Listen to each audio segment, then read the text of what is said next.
Hello Taurus, Sun, Moon, Rising, and Venus signs. Kamusta kayo? Sana po nasa mabuti kayong kalagayan. Welcome back po sa Star Tarot. Kung bago kayo rito, welcome din kayo. Thank you for your support. I truly appreciate it. God bless you. Taurus, paunang mensahe po ninyo sa ngayon, Angel of Action. Take action toward your destiny. Taurus, wag na kayong magpatumpik-tumpik pa, wag na kayong magpabukas pa, magpamamaya-maya na. Take action, no? Kasi maaaring nandito na yung mga kakailanganin ninyo para kayo ay magsimula ng gumalaw, no? Para mai-align na ninyo ang sarili ninyo towards your destiny.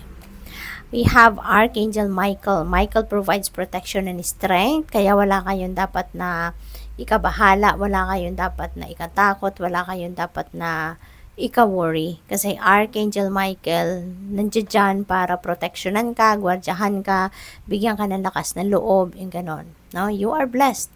You're blessed. Kasi nandito si Archangel Michael, siya yung parang leader ng army, ng angels, no? He's very powerful. Protector, no? So, tignan natin kung ano ang inyong sitwasyon sa ngayon. No? Anyways, bago naman tayo magsimula ng reading na ito, Taurus, lahat na pre-shuffled na yan.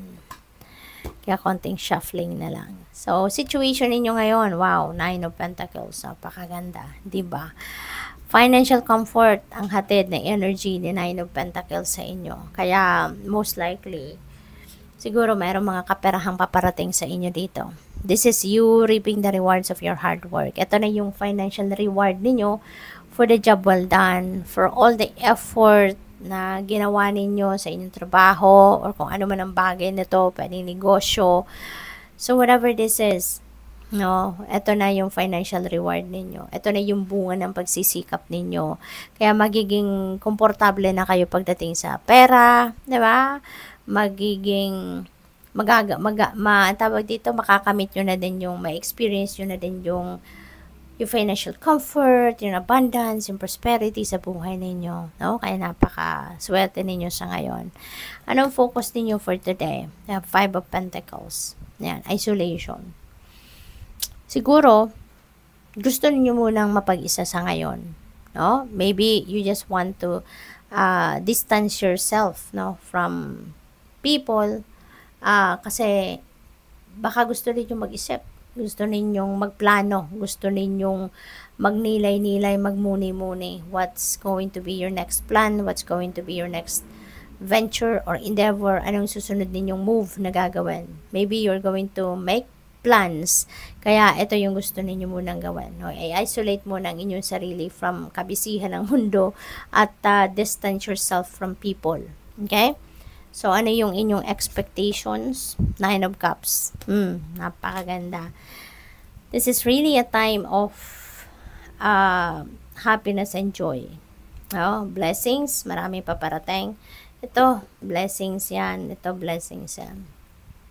This is a time for happiness. This is a time for abundance and prosperity. This is a time of manifesting your wishes, your dreams. No? Kaya magiging masayang-masaya kayo. So, parang walang rason dito para kayo'y malungkot. No? Ang daming rason para dito ay kayo'y maging extrang masaya sa ngayon dahil sa lahat ng mga biyayang itong paparating sa inyo.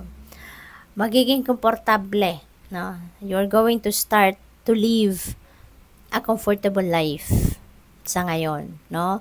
There's going to be an inflow of money, inflow of abundance and prosperity into your life. Kaya magiging masaya kayo.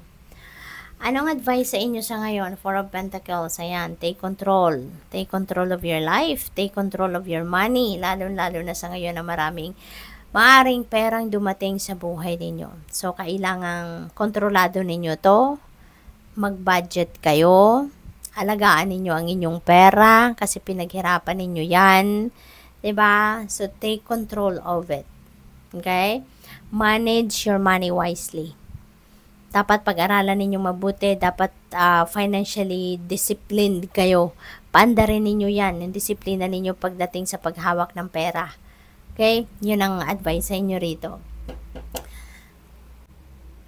So, what's the outcome? We have High Priestess. Ayan. So, sa lahat, no, ng mga kaganapan sa buhay ninyo sa ngayon, no, you are divinely guided.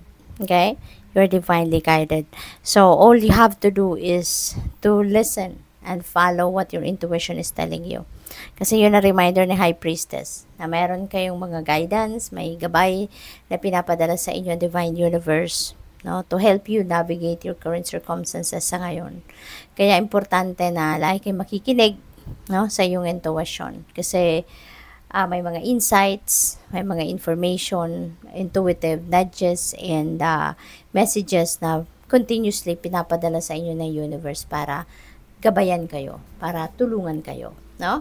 So, tingnan natin kung ano yung inyong final message.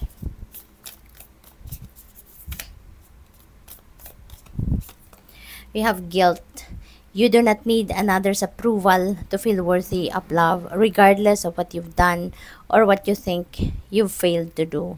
From your soul's perspective, there's neither right or wrong.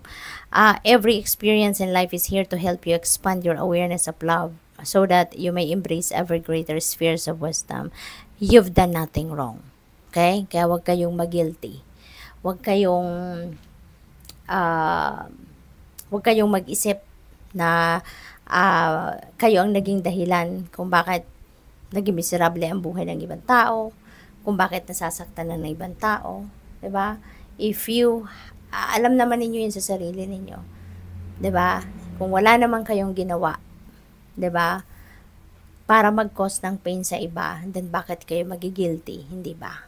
So do not tawag dito, wag mong akuin, no? Wag mong akuin yung maaaring pagkakamali ng iba. Okay? Yun lang na pick up ko. So, good luck. Thank you for watching. Love and light. Namaste.